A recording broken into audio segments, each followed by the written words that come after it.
Owa Jawa adalah sejenis primata dari famili Hylobatidae. Warna tubuhnya keabu-abuan dengan sisi atas kepala lebih gelap dan wajah kehitaman. Owa Jawa tidak memiliki ekor dan tangannya relatif panjang dibandingkan dengan besar tubuhnya.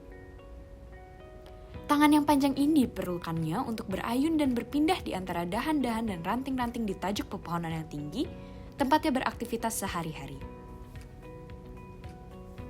Spesies ini hanya didapati di bagian barat Pulau Jawa, yakni di hutan-hutan dataran rendah dan hutan pegunungan bawah.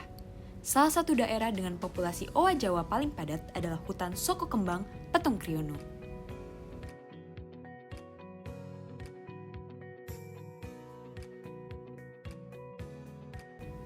Pada 3 hari pertama, para petualang dibagi ke dalam 3 trek, yakni untuk melakukan line transect tidak hanya pada owa Jawa, tetapi juga pada lutung, surili, maupun monyet ekor panjang.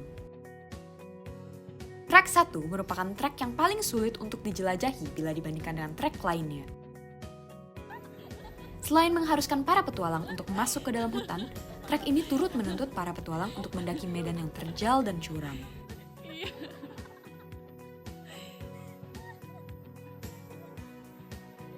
Namun, lokasinya yang dekat dengan keberadaan owa Jawa menawarkan kesempatan spesial pada para petualang untuk memperoleh data tertentu seperti data audio. Kita 2 meter nih.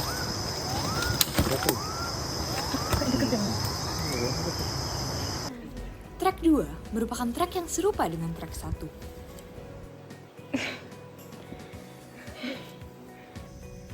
Namun, trek ini memiliki beberapa bagian yang lebih landai bila dibandingkan dengan trek sebelumnya.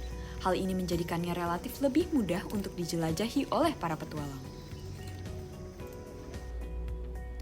Trek 3 merupakan sebuah trek yang amat berbeda dari kedua trek sebelumnya, di mana perbedaan ini menjadikannya sebagai trek termudah di antara trek lainnya.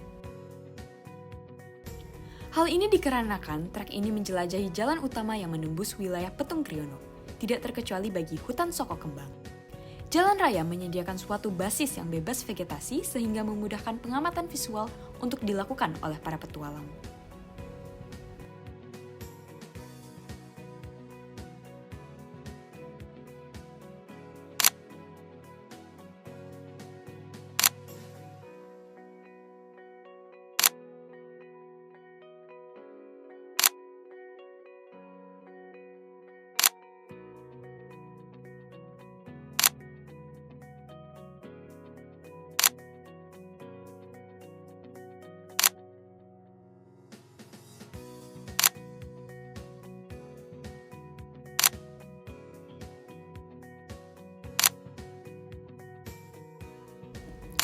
Pada hari terakhir, para petualang kembali dibagi ke dalam 3 pos berbeda, kali ini dengan tujuan melakukan focal count pada owa Jawa dengan metode triangulasi.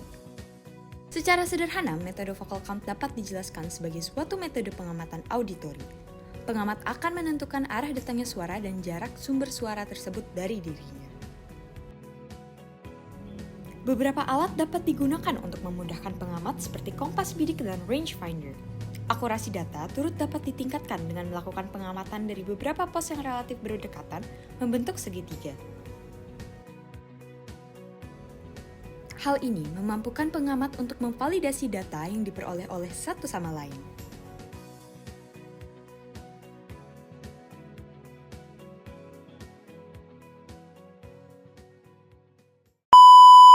Karena ini opsional ya, jadi yang ngerasa relate